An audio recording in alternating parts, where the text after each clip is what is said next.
గత కొంతకాలంగా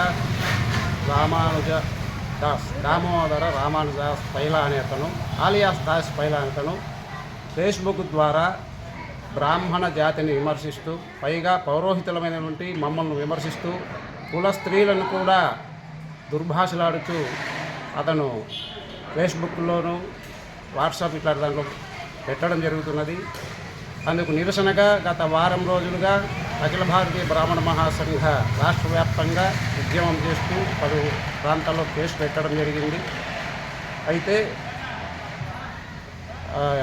విశాఖ సిపి గారు చొరవ తీసుకొని పార్వతీపురం మన్యం ఎస్పీ గారికి ఫోన్ చేయడి మాట్లాడడం జరిగింది. దాని సందర్భంగా అతను నిన్న బ్రాహ్మణులందరికీ క్షమాపణ చెప్పారు.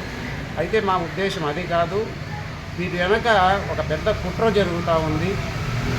సనాతన ధర్మానికి మూలమైన బ్రాహ్మణులు విమర్శిస్తే బ్రాహ్మణుల మతాల మధ్య ద్వైతము, విశిష్టాద్వైతము, అద్వైత మతాల మధ్య చిచ్చు పెట్టి బ్రాహ్మణుల విద్వేషాలు వచ్చి తద్వారా సనాతన ధర్మాన్ని నాశనం చేయాలనేటువంటి కుట్ర జరుగుతూ ఉంది. కాబట్టి ప్రభుత్వం వారు ఇంతటితో ఆగకుండా ఇతనిపైన కఠిన చర్యలు తీసుకోవాలి.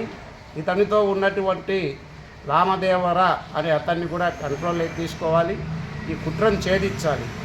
రాష్ట్రంలో శాంతి భద్రతలు, బ్రాహ్మణ ఐక్యమత్యాన్ని కాపాడాలని మేము ఇంతవరకు మతత్రయాలము అందరము కూడా ఏకత్వంగానే ఉన్నాము. అయితే అతను ఇచ్చినటువంటి క్షమాపణ కానీ ఏది మాకు సంతృప్తికరంగా లేదు. అది ఏదో బలవంతంగా చెప్పించినట్లుంది. కాబట్టి ఒక వారం రోజులు మేము రేపు చేయదలసినటువంటి దేవాలయాల బంద్ కార్యక్రమాన్ని వాయిదా వేశాం. ఈ వారం రోజుల లోపల అతనిపై కఠిన చర్యలు తీసుకొని కఠినంగా శిక్ష వేయకపోతే మరీ వారం నుంచి మేము రాష్ట్ర వ్యాప్తంగా ఉధృతంగా ధర్నాలు చేస్తామని చెప్పి తెలియజేస్తున్నాము. ప్రభుత్వం వారు, ముఖ్యంగా హోమ్ మినిస్టర్ మేడం గారు మీరే గమనించాలి. సాటి కుల స్త్రీలను వేశ్యలు, బ్రాహ్మణులు వేశ్యపుత్రులు అని నిందిస్తుంటే చాలా బాధ కలుగుతున్నది.